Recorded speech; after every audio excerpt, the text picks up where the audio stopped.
together for speed bag lesson. 5 techniques will be what I call the basic rhythm. The first technique, basic rhythm. Second technique, Peter fist roll. Third technique will be linking.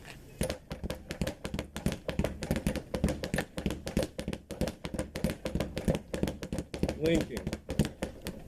The fourth technique will be the double punch.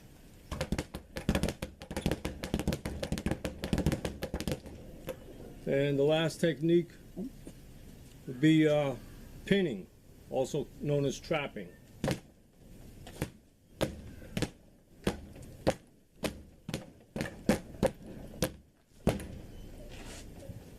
So I'm going to go ahead and give a demo.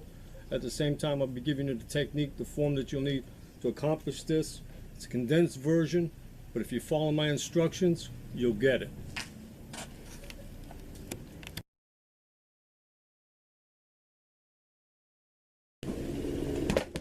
Basic rhythm. Typically the first technique you learn when you're starting to learn the speed bag. Myself, I like to teach the fist roll as the first lesson in speed bag. Reason being, the basic rhythm is actually very difficult as compared to the rest of the techniques, which are much more easy.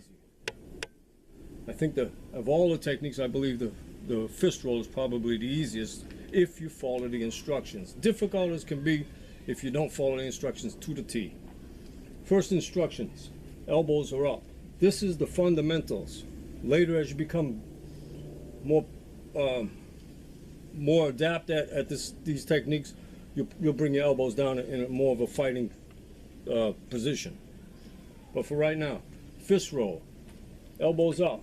Second thing, I get a slight bend. Now, I'm exaggerating now so you can see what I'm doing.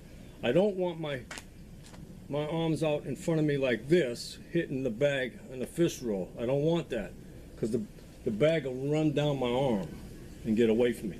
I'm actually trapping the bag in. Now this is exaggerated, I'm not that much, I'm just barely to where it's not going to roll down my arms. Next thing is, I'm not wanting to hit the bag down the bottom. I'm actually a little bit above halfway up the bag is where I want to get it. And I want to trap it up near the platform rather than hitting it here and having it travel to the platform. So just give you a little demonstration of it. Keeping it up closer to the platform, and I got a slight bend in my arms like a V so it doesn't get away.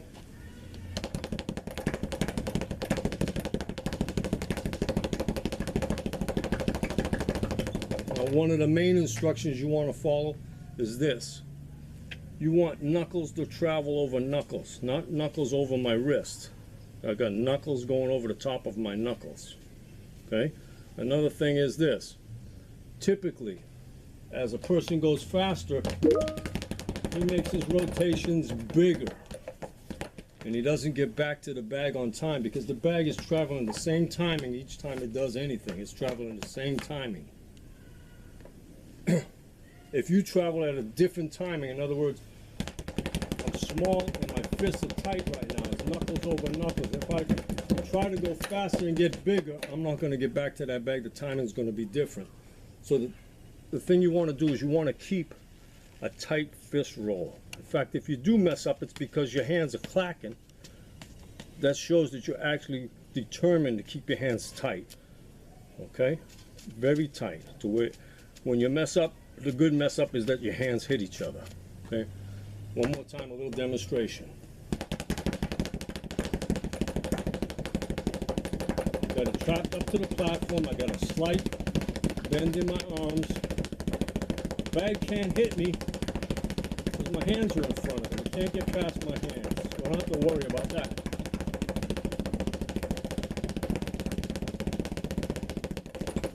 That's the fist roll. Do you want to know where to invest $1,000 right now? Goldman Sachs says that Elon Musk's new AI breakthrough could trigger an unprecedented market opportunity. NVIDIA CEO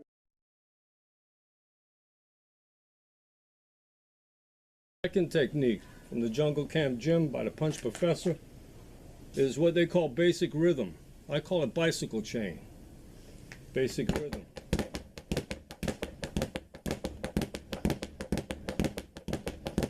I call it bicycle chain. There's a reason I call it bicycle chain.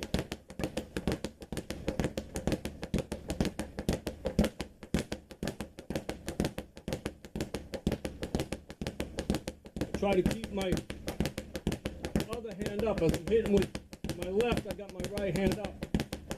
It's a good practice. Good habit. Basic rhythm. Now what I'm doing, this is how you learn. By knowing exactly what it is you have to do. This is the instruction. This is why I call it bicycle chain. This bag, like I said, makes the same distance every time. It don't get bigger, it doesn't get smaller, it makes the same distance. So with my body mechanics, I need to make my rotation the same size. If I change the size of my rotation, I'm not going to get back to the bag on time. We're going to have two different timings. Why I call it bicycle chain is I'm traveling from my set position, which is right here near my jaw, out to the bag, back to my jaw. And I'm covering a distance in a similar fashion as a bicycle chain goes around the front sprocket, then the back sprocket. In other words, your bicycle doesn't pedal like this. I hope it doesn't anyhow. Okay, and this is typically the mistake people make when they're hitting on a speed bag and they haven't had a real lesson. But this is what they do. And they chop down on it. You don't want to do that. You want to go into the bag, and the elevation of my hand doesn't fall. The rotation that I'm making is very similar to the bicycle chain as it travels around the front sprocket to the back sprocket. I'm actually brushing my whiskers on the return on my rotation here.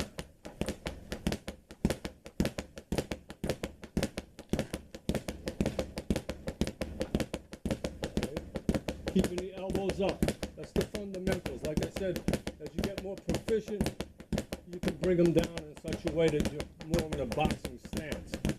Actually, I'm punching them with the knuckles now, rather than the side of the hand. Bicycle chain, basic rhythm, you hit the bag with the side of your hand. And the fundamental of the exercise. In the advanced, you can hit it with your knuckles. That's basic rhythm, bicycle chain. Practice it as it's been taught, and you'll get it.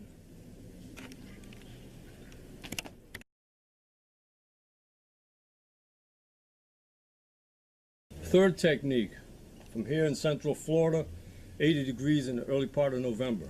Can't beat that. Linking. Third technique is linking. Linking. This is what I'm doing. It might not look like it, but that's all I'm doing. Now, if I come too far out, I won't get back on time. I have to do the same thing. I have to make my travel the same size each time because that bag ain't going to change its travel. Okay? I'm not coming too far out. Linking. What I'm going to do is I'm going to hit the bag on both sides. I'm going to hit it here and travel through it and come back. This is linking right here. A little bit low on the bag. I'm hitting it down here, a little lower. Whereas the other techniques, I was pretty much above the center. I'm here just slightly below the center. I'm hitting the bag and it gets out of my way. I'm not, although it looks like I might be hitting the bag and scooping under it, that's not what I'm doing. All I'm doing is this. And if you find yourself doing other than this, you ain't gonna get it. You're gonna waste a lot of time trying to accomplish nothing. Now, sometimes it looks like I'm scooping sometimes because I'm landing my knuckles, so I'm turning my wrist. But actually, all I'm doing, I'm not even using a fist.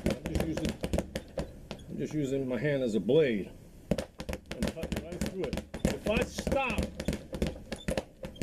I get out here and stop, that bag ain't stopping. So when I go again, the bag ain't gonna be there. You gotta drive through it and come back. And all these things that you learn, you want to learn them very slow and easy, and don't get disappointed. Challenge yourself. In other words, I accomplished 3 with my left hand. I'm going to try to beat 3. This is my challenge. And look at that, I got 6 or 7. Now I'm going to challenge myself to see if I can beat the 6 or 7. 8, 9, and 10, or whatever. And try to challenge yourself. It's yourself that you're competing with, okay? You don't have to be as good as the next guy. You have to be better than you was yesterday. So there's your linking, and that's all I'm doing. Practice it as it's been instructed to you, and you're going to get it. Come to you easy. These are not hard techniques. Thinking about going solar, but not sure whether it's worth it for your home? Well, before you get quotes, there are 3 things you need to know about going solar and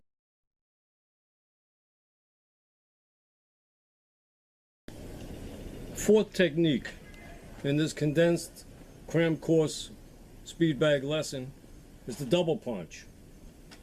A lot of these techniques look harder than they are, but if you follow the instructions as they're dictated towards you, you're going to get these techniques. They're not that hard. Double punch. One of the keys is I'm going to punch 1 punch but 2 hands. So hear what I'm doing? This is actually a technique that can be used in a fight, whereas I'm knocking the opponent's guard with the first and hitting them with a punch with the second. Same thing coming back. 2 fists, 1 punch. 2 fists, 1 punch. Myself, when I learned, I made it in my mind that my fists both my hands was holding a rod, and they rode together. Okay? They rode together, this rod holding them. Now, another thing that you got to do, you got to have the rear hand, in this case is my right hand, the rear hand rides in above the frontal hand. The hand that's out in front is lower than the hand in the back. And it's going to hit like this. The first one's going to hit the bag and drive it into the platform, and the second one's just going to be there to catch it when it comes back. You just got to hit it good with the first hand, keep them connected, and second hand catches the rebound. See that? Now do it easy, see? Notice here what happened here also. 2 hands hit the bag. They rode together as one. The second hand was higher. Now the second hand, which is my right, winds up out in front. It's out in front now. This is a little more advanced. So when I come back, my right hand's the front, my left is higher.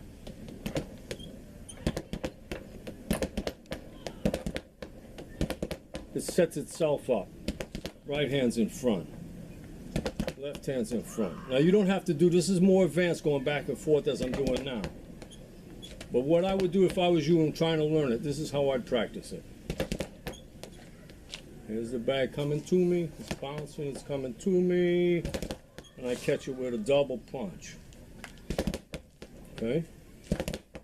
You start getting that. Get that 5 times in a row, and then you know what you do?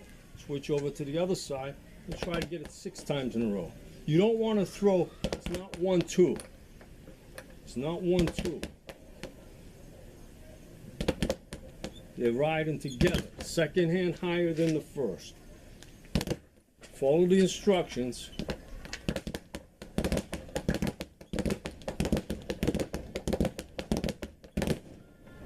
Okay, that's the double punch.